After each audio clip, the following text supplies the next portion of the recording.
Museum Sri Mulat itu desain pertama memang disiapkan untuk panggung. Ya, harapannya pelawak-pelawak Sri Mulat ya ini bisa mengekspresikan lawakannya di Museum Sri Mulat di sana. Nah, terkait tadi ditanyakan oleh Mbak Ines, apakah mungkin yang senior-senior pelawak itu hadir di sana lagi? Kalau menurut saya sangat mungkin. Kenapa? Beliau-beliau itu senior-senior pelawak Sri Mulat, ya rindu Mbak, rindu dan ingin tampil lagi. Ya, saya yakin itu. Beliau, ya senior-senior pelawak Sri Mulat, ya ini ingin tampil mengekspresikan lagi bahwa beliau-beliau itu pernah ada, ya pernah ada dan ingin kembali, rindu akan panggung itu. Makanya desain pertama dari konsepnya seperti itu. Museum Sri Mulat kita bikin semacam panggung di situ, Mbak. Pemirsa, kita kembali lagi dalam podcast Polri Presisi, masih bersama dengan Kombes Tri dan juga Pak Koko yang merupakan putra dari Pak Teguh dan juga Ibu Juju dari Sri Mulat. Nah, obrolan kita masih seputar dengan Museum Sri Mulat nih Bapak, izin. Nah, saya pengen tahu Pak, kalau tadi kan Bapak bercerita tentang bisa dikatakan fase awal bagaimana pembentukan museum dan lain sebagainya. Kalau sekarang Pak, gimana untuk setelah didirikan, kemudian animo masyarakat itu seperti apa Pak menanggapi museum? Ya, kita berawal dari acara pembukaan ya Mbak. Pada waktu acara pembukaan itu luar biasa. Masyarakat sekitar datang di situ, ya. Terus kemudian budayawan, seniman datang semua Mbak. Senior-senior pelawak Sri Mulat datang semua Mbak. Alhamdulillah keluarga besar Sri Mulat datang semua. Terus kemudian pejabat-pejabat setempat situ datang semua. Waduh, alhamdulillah. Di luar ini ekspektasi ya kalau kita menurut saya tuh. Baru kali ini ada polisi yang cinta budaya. Sebetulnya enggak.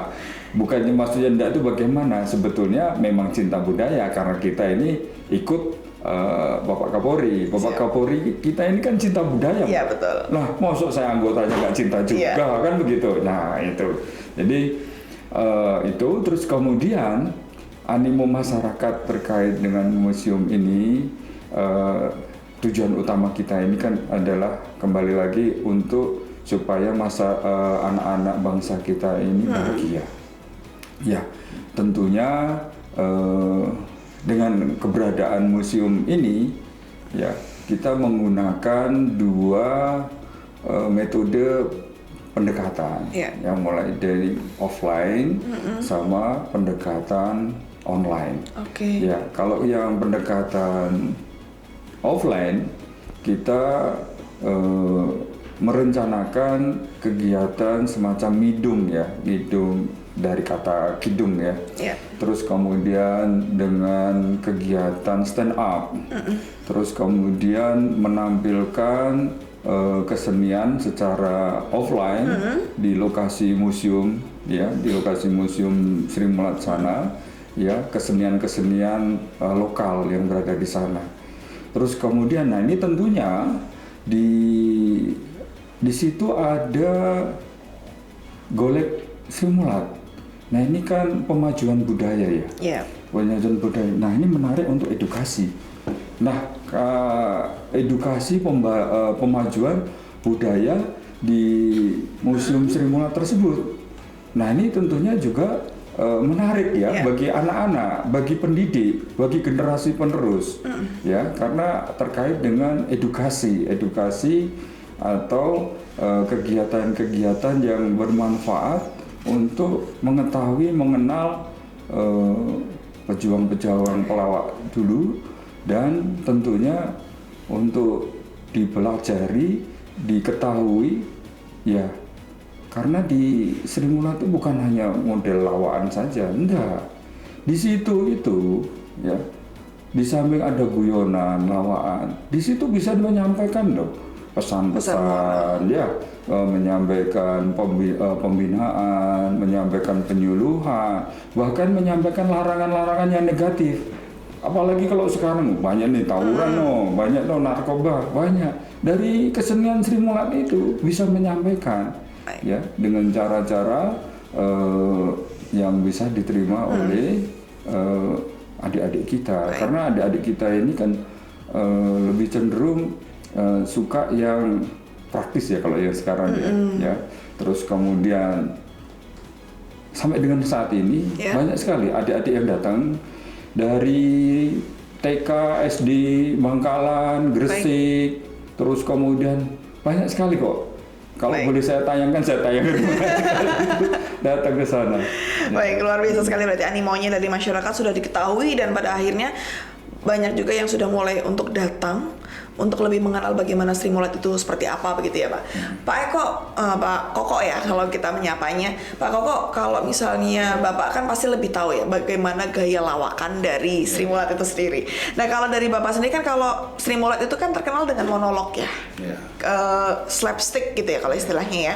Nah mungkin boleh dijelaskan itu seperti apa. Kemudian apakah memang tadi kan Pak Tri juga sempat menyampaikan kesini juga hadir juga ya pelawak dari Surabaya ya Pak ya. Nah, Pak Eko Kucing. Nah itu, apakah memang gayanya beliau ini bisa dikatakan sudah menyerupai Sri Mulat pada masanya atau sudah mengalami perubahan atau seperti apa? Jadi gini, kalau Sri Mulat itu sejarah itu kita mengikuti perkembangan zaman. Jadi pelawak Sri Mulat yang di era tahun 60 ke 70, 80, 90 tuh berbeda pola dan cara melawaknya, kemudian penyampaiannya itu berbeda disesuaikan dengan materi-materi yang update di saat itu, Mbak.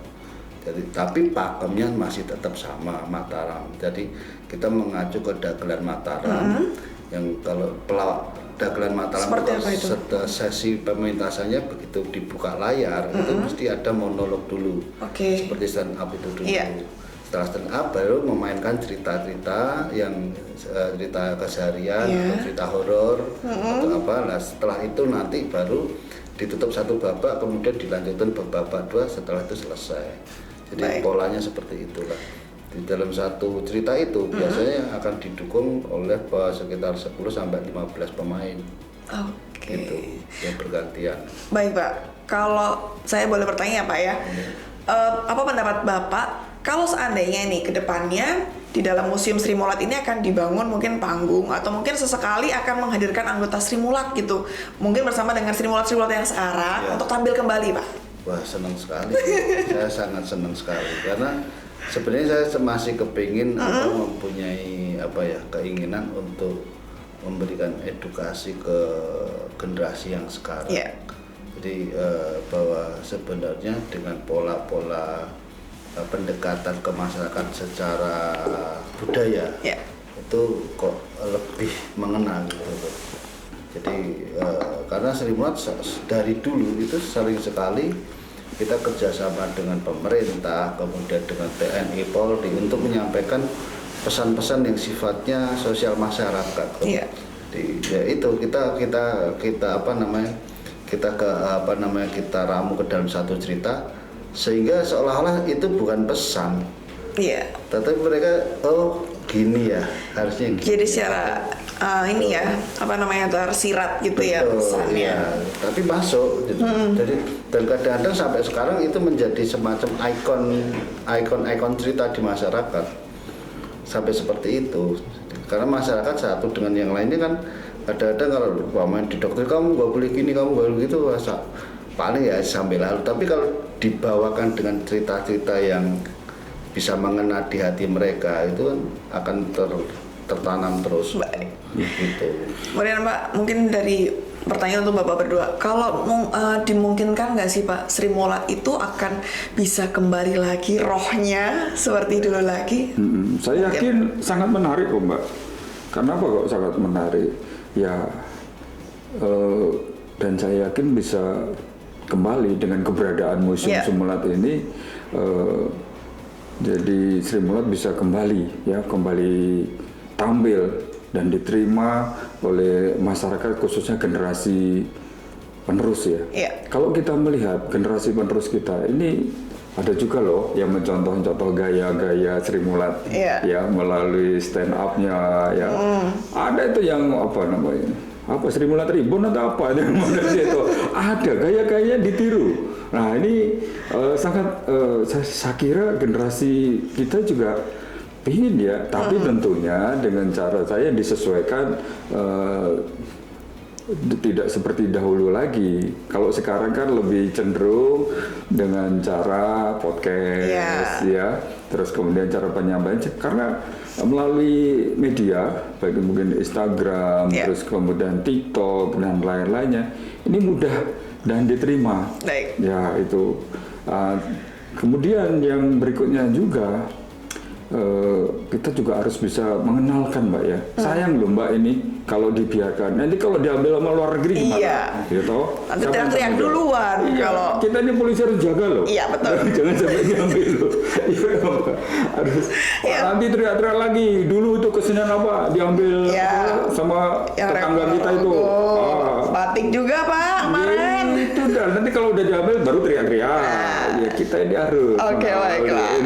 Amin, mudah-mudahan tujuannya itu jadi tercapai ya Pak, baik dari pihak keluarga ataupun dari Bapak sendiri sebagai orang yang cinta dengan budaya kita gitu. Pak, mungkin terakhir pertanyaan dari saya untuk Bapak berdua, pesan yang ingin disampaikan untuk masyarakat ataupun generasi muda di Indonesia. Iya. Silakan. Mas Koko dulu atau saya? Mas Koko, kalau saya terus terang, kami mengucapkan beribu-ribu terima kasih kepada Bapak Kapolri, kepada para atasan, kepada para pimpinan, kepada rekan-rekan sejawat, ya, yang telah memperhatikan dan mendukung, ya, dalam pendirian Museum Sri Mulat di Batu Bumi Aji, Malang.